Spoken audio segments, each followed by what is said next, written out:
നാലാളൊരു പക്ഷപാതക്കാരനെ കർത്താവിൻ്റെ അടുക്കൽ ചുമന്നുകൊണ്ട് വന്നില്ലേ? കിടക്കയോടെ മേൽക്കൂര പൊളിച്ച് താഴോട്ട് ഇറക്കിയില്ലേ? എന്ത് കാരണം കൊണ്ടാണ് യേശു അവനെ സൗഖ്യമാക്കി? അവനെ കൊണ്ടുവന്നവരുടെ വിശ്വാസം കണ്ടു.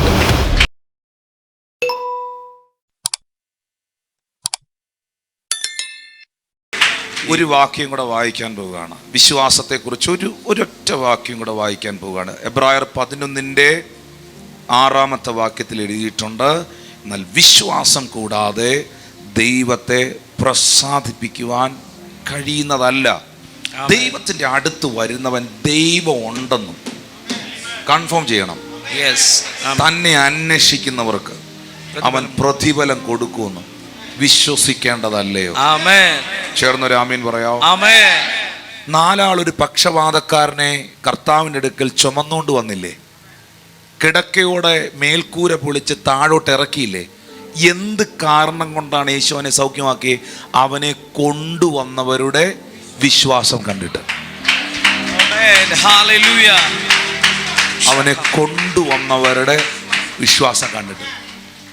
ഈ വിശ്വാസം കാണാൻ പറ്റും. ലുസ്ത്ര എന്ന് പറയുന്ന സ്ഥലത്ത് അമ്മയുടെ ഉദരം മുതൽ മുടന്തനായ ഒരു മനുഷ്യനുണ്ടായിരുന്നു.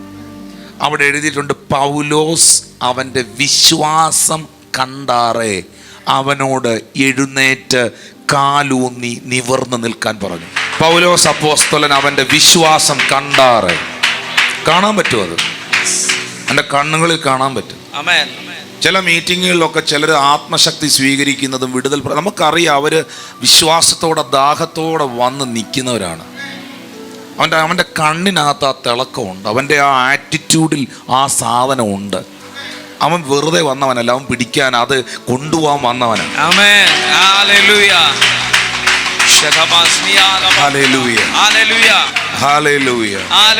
ചേർന്നൊരാമീൻ പറഞ്ഞാട്ടെ. മോനെ, ഒരു വാക്യം കൂടെ. വിശ്വാസം കൂടാതെ ദൈവത്തെ പ്രസാദിപ്പിക്കാൻ കഴിയുന്നതല്ല. ദൈവത്തിൻ്റെ അടുക്കൽ വരുന്നവൻ ദൈവം ഉണ്ടെന്നും തന്നെ അന്വേഷിക്കുന്നവർക്ക് അവൻ പ്രതിഫലം കൊടുക്കുമെന്നും വിശ്വസിക്കേണ്ടതല്ലയോ? പൗലോസ് പറയുന്നുണ്ട്, ഞങ്ങൾ ജീവിക്കുന്നത് കാഴ്ചയാലല്ല, ഉറക്കെ പറ, വിശ്വാസത്താൽ അത്രേ. കാഴ്ചയാലല്ല, വിശ്വാസത്താൽ അത്രേ. 2 തീമോഥെയോസ് 1:12. അത് നിമിത്തം തന്നെ ഇതൊക്കെയും ഞാൻ സഹിക്കുന്നു, എങ്കിലും ഞാൻ ലജ്ജിക്കുന്നില്ല. ഞാൻ ആരെ വിശ്വസിച്ചിരിക്കുന്നെന്ന് ഞാൻ അറിയുന്നു. നിങ്ങൾക്കറിയോ ആരെ വിശ്വസിച്ചേക്കുന്നതെന്ന്? അവൻ എൻ്റെ ഉപനിധി. ആ ദിവസം വരെ സൂക്ഷിപ്പാൻ അവൻ ശക്തൻ. ഞാൻ ആരെ വിശ്വസിച്ചിരിക്കുന്നു? നാട്ടുകാർ പലതും പറയാം, കുടുംബക്കാർ പലതും പറയാം, നിന്റെ മനസ്സും മനസാക്ഷിയും പല നെഗറ്റീവും ചിന്തിപ്പിക്കാം. പക്ഷെ നിനക്കൊരു ഉറപ്പുണ്ടാകണം, ഞാൻ ആരെയാ വിശ്വസിച്ചിരിക്കുന്നു. നിനക്കൊരു ഉറപ്പുണ്ടാകണം, ഞാൻ ആരെയാ വിശ്വസിച്ചിരിക്കുന്നു. നിന്റെ ഹൃദയത്തിൽ ഒരു ഉറപ്പുണ്ടാകണം, ഞാൻ ആരെയാ വിശ്വസിച്ചിരിക്കുന്നു. അവൻ എൻ്റെ ഉപനിധി. ആ ദിവസം വരെ സൂക്ഷിപ്പാൻ അവൻ സർവശക്തൻ. വിശ്വാസം, പ്രത്യാശ, സ്നേഹം, ഇതിലേറ്റവും വലിയതോ സ്നേഹമാണ്. എൻ്റെ മനസാക്ഷിയുടെ വിശ്വാസം തള്ളിക്കളഞ്ഞു. എൻ്റെ വിശ്വാസ കപ്പൽ തകർന്നു പോകരുത്. കൈകളെ ഉയർത്തി പ്രാർത്ഥിച്ച് ഞാൻ നിങ്ങളുടെ വിശ്വാസ ജീവിതത്തിനായി പ്രാർത്ഥിക്കുകയാണ്. എല്ലാ സാത്താനിക അറ്റാക്കുകളും നിങ്ങളുടെ ജീവിതത്തിൽ നിന്ന് മാറിപ്പോകട്ടെ. നിങ്ങളുടെ ഫെയ്ത്ത് വർദ്ധിക്കട്ടെ. മക്കളെ നോക്കി, കുടുംബത്തെ നോക്കി വിശ്വാസത്തിൻ്റെ പ്രഖ്യാപനങ്ങൾ പറഞ്ഞാട്ടെ. ഞാൻ ഒട്ടും പിന്മാറുകയില്ല. എൻ്റെ വിശ്വാസ ചുവടുകൾ ഞാൻ മുന്നോട്ട്. ആരെല്ലാം എതിർത്താലും എന്തെല്ലാം ഭവിച്ചാലും പിന്മാറുകയില്ല. പലപ്പോഴും സാത്താൻ എന്നെ ഗോതമ്പ് പാറ്റുന്നത് പോലെ പാറ്റുവാൻ പലപ്പോഴും പദ്ധതികൾ ഒരുക്കി. എൻ്റെ വിശ്വാസത്തെ തകർത്ത് കളയാൻ പലപ്പോഴും പദ്ധതികൾ ഒരുക്കി. എൻ്റെ കർത്താവിൻ്റെ കൃപ. ദൈവത്തിൽ നമ്മൾ വിശ്വാസം അർപ്പിക്കുമ്പോൾ തന്നെ ദൈവത്തിന് നമ്മളെയും വിശ്വസിക്കാൻ കഴിയണം. നമ്മൾ ദൈവത്തെ വിശ്വസിക്കുന്നതിന് മുന്നമേ ദൈവം നമ്മളെ വിശ്വസിച്ചു എന്നതൊരു സത്യമാണ്. അവൻ നിങ്ങളെ വിശ്വസ്തരെന്ന് എണ്ണി. എൻ്റെ വിശ്വസ്തത ഞാൻ തെളിയിക്കുന്നതിന് മുൻപ് തന്നെ ഞാനൊരു വിശ്വസ്തനായിരിക്കുമെന്ന് അവൻ എന്നെ മനസ്സിലാക്കി. അവൻ അങ്ങനെ എണ്ണി. അവൻ എന്നെ വിശ്വസ്തനെന്നെണ്ണി അവൻ്റെ ശുശ്രൂഷ എന്നെ ഏൽപ്പിച്ചു. ദൈവമക്കളെ, ഏലിയാവിൻ്റെ കാലഘട്ടത്തിൽ ഒരു കാക്കയെ അപ്പവും ഇറച്ചിയും കൊണ്ട് കൊടുക്കാൻ ദൈവം തിരഞ്ഞെടുത്തത് നമ്മൾ കാണുന്നുണ്ട്. കാക്ക എന്ന് പറയുന്നത് അപ്പം തട്ടിപ്പറിച്ചുകൊണ്ട് പോകുന്ന പക്ഷിയാണ്. അതിൻ്റെ ചുണ്ടിൽ ഒരു കാര്യം എത്തിയാൽ അത് ലക്ഷ്യസ്ഥാനത്ത് എത്തുകയില്ല. അത് സത്യത്തിൽ കാക്കയുടെ സ്വഭാവം വെച്ചിട്ട് ആ പക്ഷി അതിനെ കുത്തി വലിച്ച് തിന്നേണ്ടതാണ്. ആ അപ്പവും ഇറച്ചിയും ഏതെങ്കിലും മരച്ചില്ലയിൽ കൊണ്ടുവച്ച് കുത്തി വലിച്ച് തിന്നേണ്ടതാണ്.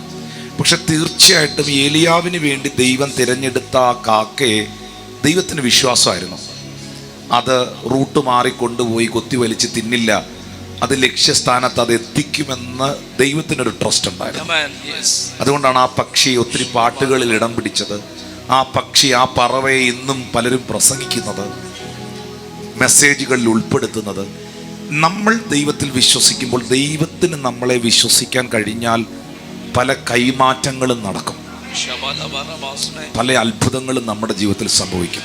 ഒരിക്കലും നമ്മുടെ അകത്ത് അവിശ്വാസം എന്ന ദുഷ്ടഹൃദയം ഉണ്ടാകരുത്. അതിനുള്ള എല്ലാ സാഹചര്യങ്ങളെയും ഒഴിവാക്കണം. അതിനുള്ള എല്ലാ അറ്റ്മോസ്ഫിയറുകളും മാറ്റണം. നമ്മുടെ ഫെയ്ത്ത് വർദ്ധിക്കാൻ, നമ്മുടെ വിശ്വാസം വർദ്ധിപ്പിക്കുവാനുള്ള അറ്റ്മോസ്ഫിയറിൽ നമ്മൾ ജീവിക്കണം.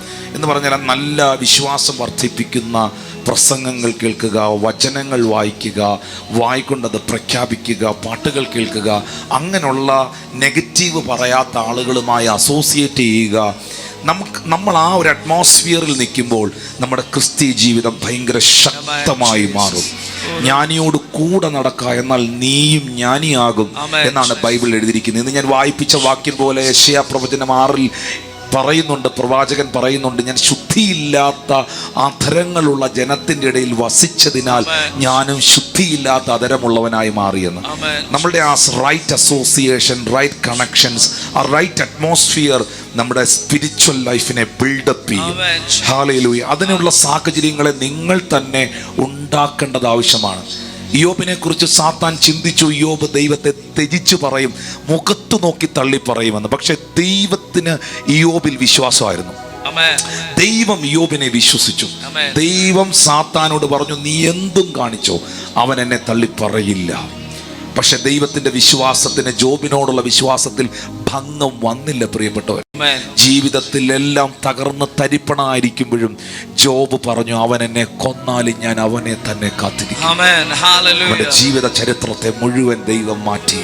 നിങ്ങളുടെ വിശ്വാസ കപ്പൽ തകർന്നു പോകരുത്. അവിശ്വാസം എന്ന ദുഷ്ടഹൃദയം നിങ്ങളിൽ ഉണ്ടാകുവാൻ ഇടവരരുത്. ഹല്ലേലൂയ. നിങ്ങൾ വായ്ക്കൾ തുറന്ന് വിശ്വാസം പ്രഖ്യാപിച്ചാട്ടെ. നിങ്ങൾ വിശ്വാസത്തോടെ മലയോട് ചാടി കടലിലേക്ക് പോക എന്ന് പറഞ്ഞാൽ നീ പറഞ്ഞതുപോലെ സംഭവിക്കും. നിങ്ങൾ ബൈ ഫെയ്ത്തിൽ എന്ത് പറയുന്നോ, ദൈവം അതിനെ ആക്ടിവേറ്റ് ചെയ്യും. ദൈവം അതിനെ പ്രവൃത്തി പദത്തിൽ കൊണ്ടു